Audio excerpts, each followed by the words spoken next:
C'est toujours une grande joie de se retrouver pour un nouveau programme Parole de vie. Pour vous servir, le pasteur Walter Zanzen de Genève en Suisse. Merci pour votre fidélité. Comment peut-on être transformé? Comment peut-on être changé dans son caractère, dans son fonctionnement, dans ses habitudes? Y a-t-il une solution? Eh bien, c'est sur cette thématique que j'aimerais m'entretenir avec vous pendant quelques instants. Et j'ai appelé ce message « Recevoir la vraie bénédiction ». Parfois, on peut être découragé par soi-même, car on se dit « Mais qui me changera? Comment est-ce que je vais changer? Comment est-ce que je vais être libéré, débarrassé de ce trait de caractère qui m'empoisonne la vie et la vie des autres ?»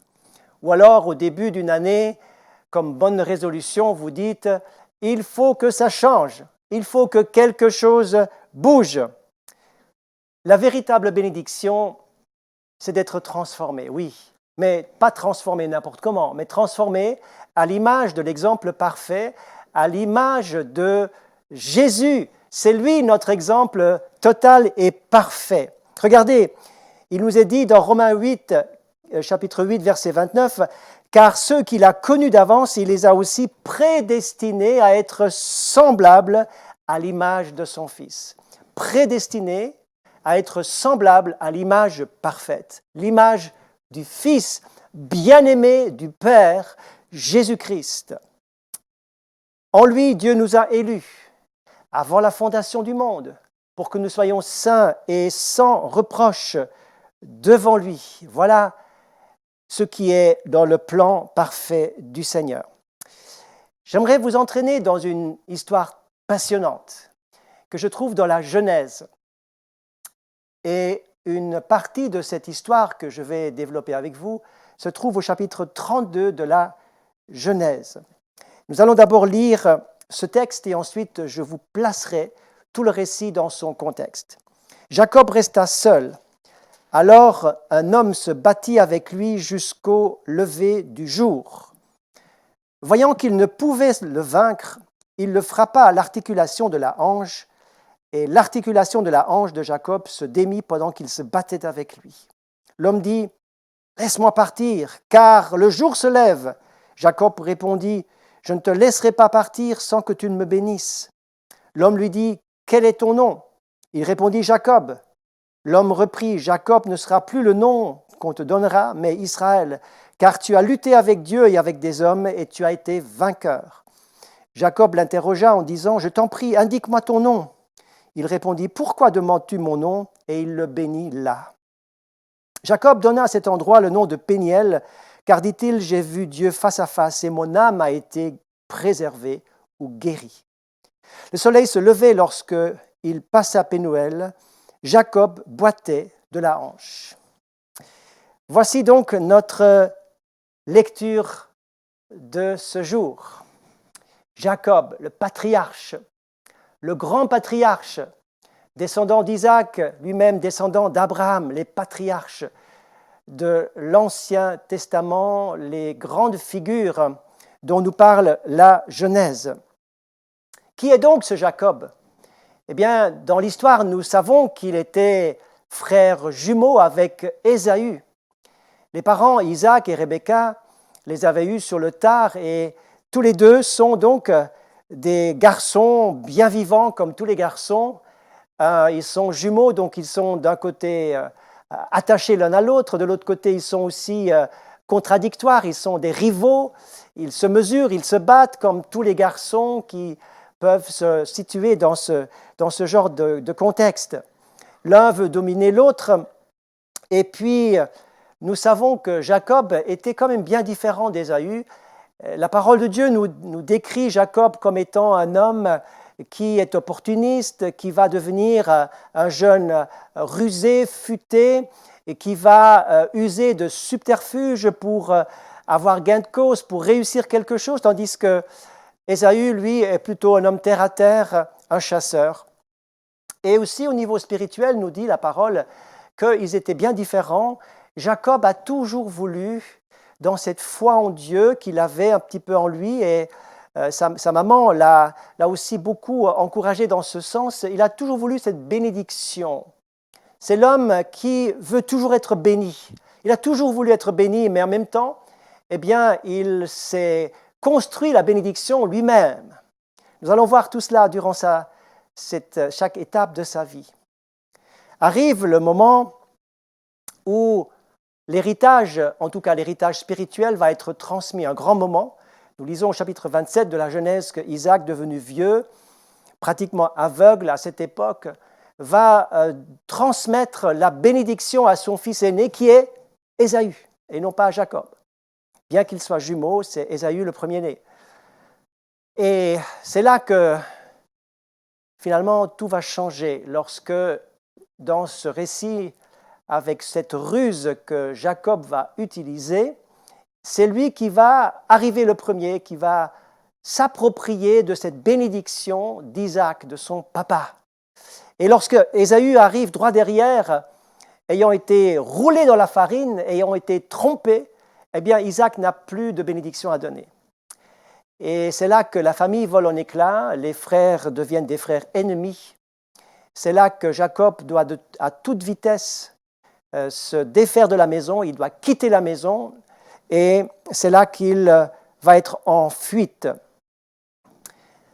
Et tout cela à cause de quoi? À cause d'un manque de bénédiction? Non, non, à cause de son caractère, à cause de sa nature, à cause de ses agissements charnels, mauvaises, trompeuses. Ce fonctionnement de mensonge fait que ce qu'il a semé, il le récolte déjà. Il a un caractère difficile, notre Jacob, un caractère tordu. Et il va développer les côtés forts et positifs de son caractère, mais en même temps, les côtés négatifs vont le poursuivre jusqu'à un certain point où Dieu va dire maintenant, le sujet va être traité. Maintenant, le point compliqué va être mis sur l'établi du menuisier, va être mis sur la tour du potier, va être mis sur finalement, peut-être comme dans un hôpital, sur le brancard ou dans la salle d'opération, tu vas être entrepris. Vient le moment où notre point qui doit être touché par la grâce de Dieu, pas être touché par sa puissance, qui doit être changé, une vie transformée, une vie véritablement bénie est une vie transformée à l'image de Jésus.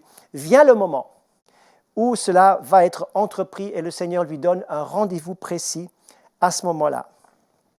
Dieu veille et il ne va pas laisser passer ce caractère incroyable de Jacob, car Dieu veut le toucher et le transformer. Au chapitre 28, lorsque Jacob est donc en fuite, il vient de quitter sa maison, il ne verra plus sa mère, la famille est en miettes, c'est un conflit gigantesque, son frère est très très fâché, et il est en fuite et il va se trouver ce fameux premier soir, il va arriver dans une zone simplement désertique, et il va se coucher un peu quelque part au hasard. Et là, dans cette première nuit, Dieu va se révéler à lui. Il va avoir un rêve dont il est question au chapitre 28, et il verra cette échelle qui est dressée entre ciel et terre. Il verra les anges qui communiquent entre ciel et terre, et Dieu lui parle, et Dieu va lui dire, « Eh bien, je ne t'abandonnerai pas tant que je ne t'ai pas ramené et accompli tout ce que j'ai dit sur toi. » Alors que Jacob est dans une situation finalement de rupture, il est en très mauvaise posture, il ne fait plus la volonté de Dieu. Même dans cette situation où il est en situation d'échec, en situation de rupture, Dieu lui parle encore. Écoutez bien la voix de Dieu, écoutez, sachez écouter même si votre vie ne correspond pas au plan parfait de Dieu. Dieu a encore quelque chose à dire. Il a parlé à Jacob alors qu'il était au plus bas de sa situation personnelle, il était culpabilisé, il était fâché sur lui-même, il était en très très mauvais état intérieur et Dieu lui parle. Cette bonne œuvre que j'ai commencée en toi, je vais la continuer. Et ce qui me touche dans cette vie et cette action divine dans la vie de Jacob, c'est que l'Écriture nous dit que Dieu a une élection. Regardez ce qui est marqué dans Romains chapitre 9, versets 11 à 13. Romains 9, 11 à 13. Nous lisons simplement ces deux versets. Romains 9, 11 à 13. Quoique les enfants n'étaient pas encore nés, qui n'avaient fait ni bien ni mal, afin que le dessein d'élection de Dieu subsiste sans dépendre des œuvres et par la seule volonté de celui qui appelle. Cela veut dire que l'élection de Dieu, le projet de Dieu ne dépend pas de ce que font les hommes. Dieu a une décision, une volonté, c'est lui qui va agir, c'est lui qui va le faire sans dépendre des œuvres. Il y a une élection sur Jacob. Et cette élection sur Jacob va faire en sorte que le plan de Dieu va réussir. Mais son école sera difficile. Jacob, malgré ce fiasco, malgré cet échec, se rattache au Seigneur. Il reste en communion, il rattrape la communion avec le Seigneur. Nous le voyons continuellement prier, nous le voyons rester en contact avec Dieu et c'est extraordinaire. Les années passent. Les années ont passé, 20 ans ont passé. Si vous faites le compte en lisant les chapitres 27 et suivants, vous verrez que 20 années vont passer. Dieu va lui parler. Et au chapitre 31, Dieu va lui dire, tu vas retourner chez toi. Pendant 20 ans, son business a augmenté. Ses affaires marchent. Il a du succès. Chez son oncle Laban, il a carrément surpassé son oncle Laban et il revient avec de grands troupeaux, de grands biens. Il a une grande famille déjà, et Dieu lui dit, maintenant tu vas rentrer. Mais le problème qu'il a laissé, il va le retrouver. Le problème qu'il a laissé, il va le retrouver. Le problème que vous laissez en fuyant, en le mettant sous le tapis, en le mettant quelque part en cachette, sachez qu'un jour ou l'autre, votre problème vous retrouvera. L'histoire de Jacob est là pour nous le montrer une fois de plus. Mais le vrai problème, ce n'est pas seulement de devoir confronter son frère Ésaü, mais le vrai problème, c'est de confronter son vrai caractère. Car son caractère de supplanteur, d'usurpateur, de trompeur, de menteur et de tricheur, car Jacob veut dire tout cela, son vrai caractère l'a suivi tout au long. Il a été encouragé, il a été béni, oui, par sa ruse, il est adroit, il est malin, il est rusé, il est intelligent. Mais son vrai caractère lui jouera toujours des problèmes. C'est une bénédiction qui est trompeuse, c'est une bénédiction qu'il s'est construite par ses propres moyens. Et Dieu l'a encouragé, il faut le dire, lorsque vous lisez les textes, vous verrez, les encouragements du Seigneur sont constants.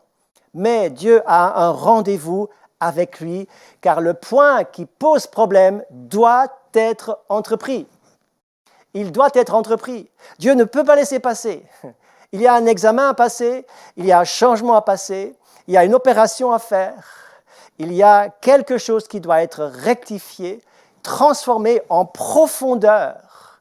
Et la vraie bénédiction, je vous l'ai dit, c'est le changement en profondeur, selon l'image et à l'image de Jésus. La véritable lutte,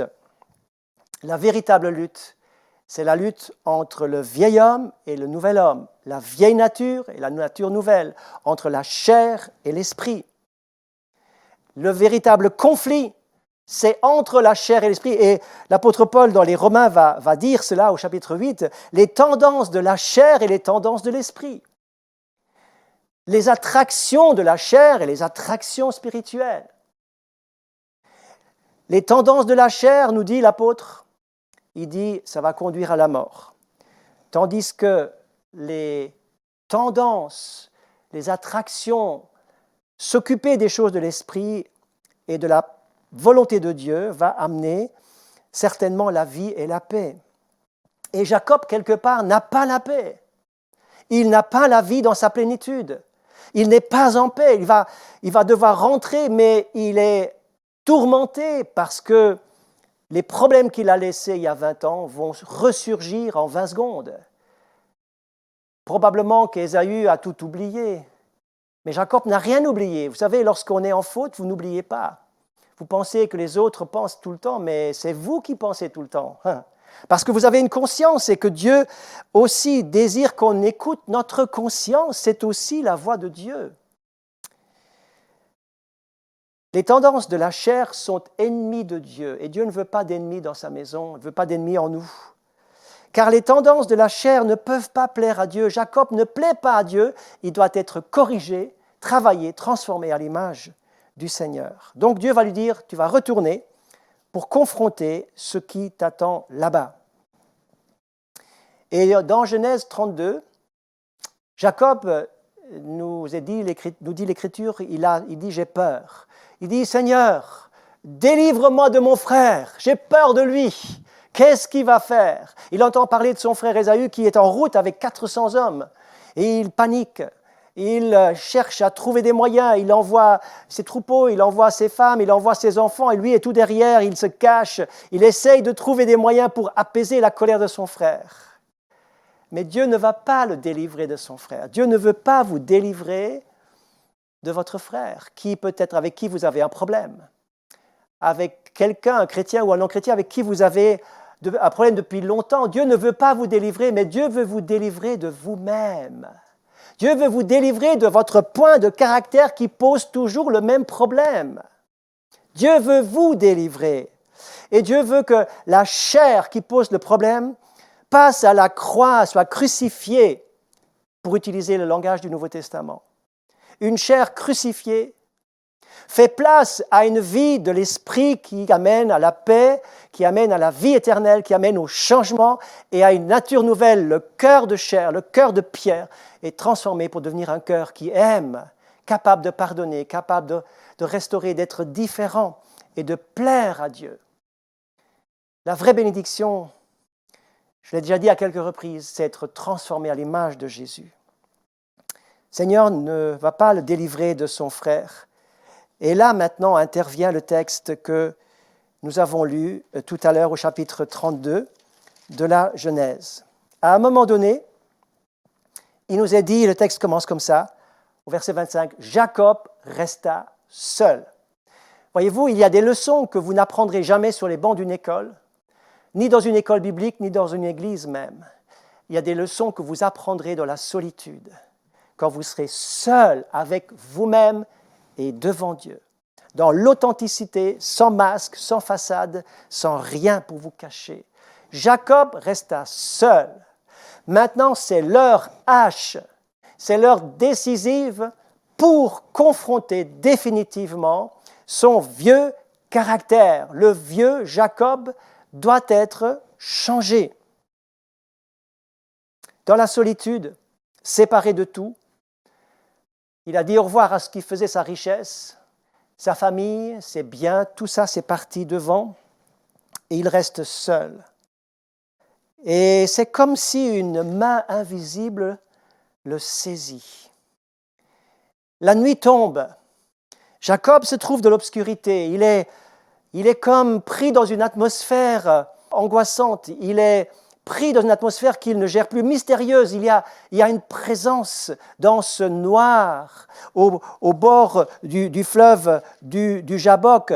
Et il est là, seul avec lui-même, mais il n'est pas seul, il y a une présence. Qui sait donc cette présence? Il ne sait pas la définir. Il ne sait pas vraiment de quoi il s'agit. Mais tout à coup, alors qu'il n'a rien cherché, un combat s'enclenche. Un combat s'enclenche. Tout à coup, il est en train de lutter. Mais avec qui est-il donc en train de lutter? Avec quelqu'un d'extérieur ou avec lui-même? Est-ce que c'est dans ses pensées? Est-ce que c'est une réalité? Est-ce que c'est spirituel? Est-ce que c'est physique? Tout ça se mélange. Il est confronté à lui-même. Le combat s'enclenche malgré lui, saisi par une force invisible. Le combat invisible démarre. Est-ce que cela vous est déjà arrivé, que dans la nuit, sur votre couche, sur votre lit, vous tournez, vous vous retournez, et vous vous battez avec vous-même, vous êtes en train de former un scénario en tête, vous êtes en train de discuter, en train d'argumenter, de contre-argumenter. Vous êtes en train de vous battre, vous êtes en train de résoudre ce problème. Vous êtes en train de transpirer, vous n'arrivez pas à vous endormir. Il y a ce combat invisible dans les pensées qui est là. Vous avez des pensées de vengeance, de vous justifier, d'amertume, des pulsions qui arrivent, des peurs, des angoisses. Ce passé non réglé, vous cherchez des solutions, vous êtes en train de vous battre. C'est ce que Jacob est en train de vivre. Il est en train de se battre. Chapitre 12 du livre de Osée, verset 5. Osée 12, 5. Il lutta avec l'ange, il fut vainqueur, il pleura, il lui adressa des supplications. Jacob l'avait trouvé à Béthel, c'est là que Dieu nous a parlé. Il a pleuré, il a craqué, il a dit, finalement il réalise qu'il est en train de se battre avec quelqu'un qui peut le bénir. Il est à 2 doigts de recevoir la bénédiction et il réalise qu'il a besoin de cette bénédiction. Maintenant il la désire, il la veut vraiment, il va dire... Lorsque le combat s'achève presque, il est presque au bout de ses forces, je ne te laisserai pas tant que tu ne me bénisses. Jacob, je vous l'ai dit, a toujours voulu la bénédiction. Mais maintenant, il veut la vraie bénédiction. Et l'homme avec qui il se bat, j'ai dit que ça peut être, c'est un ange, c'est Dieu lui-même, bien sûr, mais c'est aussi un combat intérieur avec lui-même où il doit revisiter tout son passé et faire face à lui-même, en réalité, il va être authentique. Et dans ce combat, à un moment donné, Dieu va le briser, Dieu va le toucher à sa hanche et nous imaginons Jacob qui tout à coup craque, il s'affaisse, il s'accroche, il s'agrippe à son adversaire, il s'accroche, il tombe dans les bras et il reçoit la vraie bénédiction. Et la vraie bénédiction, il capitule où il dira qu'il réalise en réalité que son adversaire a la puissance pour le bénir. Lorsque vous allez au bout de vous-même, lorsque vous êtes authentique et que vous acceptez que Dieu mette le doigt sur le problème douloureux qui est récurrent dans votre vie, lorsque Dieu est en train de vous toucher, vous devez réaliser que vous passez par un moment de brisement. Et ce moment de brisement de la chair conduit à une vie nouvelle, à une vie de résurrection, car l'ange va dire « Quel est ton nom ?» Il va dire « Jacob, trompeur, usurpateur, menteur, tricheur. » Tout cela, c'est moi, je l'avoue, je le dis. J'en ai marre de vivre avec ce caractère et cette nature qui me pose des problèmes à longueur de journée, à longueur d'année. Et Dieu va lui dire « Maintenant, tu seras Israël. » Je vais changer ton identité, je vais changer ta nature, je vais changer ton nom. Tu ne seras plus Jacob, tu seras Israël, celui qui a lutté avec Dieu, qui a été vainqueur, prince de Dieu, Israël. Voyez-vous, la vraie bénédiction, c'est la transformation. Transformation de nature. C'est de recevoir une vraie transformation. Et lorsque Jacob va sortir de là, il va retrouver Ésaü. Dieu l'a précédé, Ésaü est apaisé, il se tombe dans les bras. Lui qui avait prié, « Seigneur, délivre-moi de mon frère », eh bien, il va embrasser son frère, il va lui dire, « Eh bien, j'ai tout reçu de Dieu, tu n'as pas besoin de me donner des cadeaux, j'ai tout reçu, je ne manque de rien. » Vous savez, lorsque vous avez été transformé par le Seigneur, lorsque vous avez été touché, vous avez confronté, vous avez reçu la présence de Dieu, parce que Dieu qui se bat avec lui, c'est aussi être en contact avec sa présence. Et finalement, il faut aimer sa présence, il faut accepter sa présence, il faut laisser sa présence agir jusqu'au bout de sa volonté. Il faut que toute la volonté de Dieu se fasse. Toute la volonté de Dieu. Alors vous avez tout reçu. Alors vous êtes satisfait. Vous n'avez besoin de rien. C'est là la vraie bénédiction.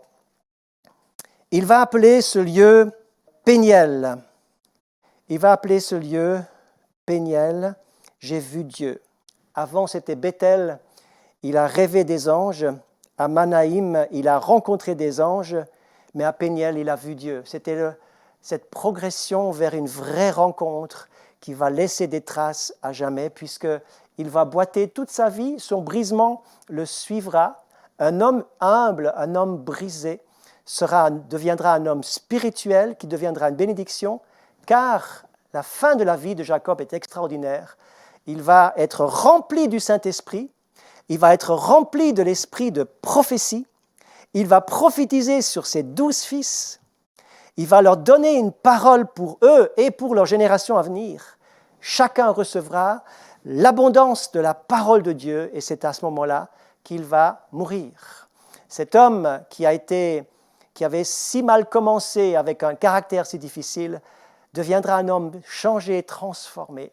La vraie bénédiction, c'est une vie transformée. Alors, mes amis, aucun combat n'est inutile dans la vie.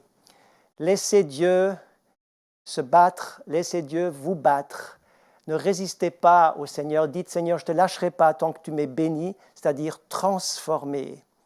Et que vous puissiez dire, j'ai vu Dieu à l'œuvre, j'ai vu Dieu face à face et mon âme a été guérie, mon âme a été libérée, je suis libre. Quand on est libéré de son vieux caractère, de son mauvais caractère, de son caractère pourri, lorsqu'on est libéré, on a vu Dieu face à face et on a été guéri. On est libre, libre, libre. Et c'est ce que je vous souhaite. C'est ma prière pour chacun de vous, que le Seigneur vous bénisse, qu'il agisse comme avec Jacob, qu'il aille jusqu'au bout pour vous donner sa vraie bénédiction, celle qui veut dire « Je te transforme à l'image du modèle parfait, de l'image de Jésus ». Que Dieu vous bénisse. Au plaisir de vous retrouver une prochaine fois.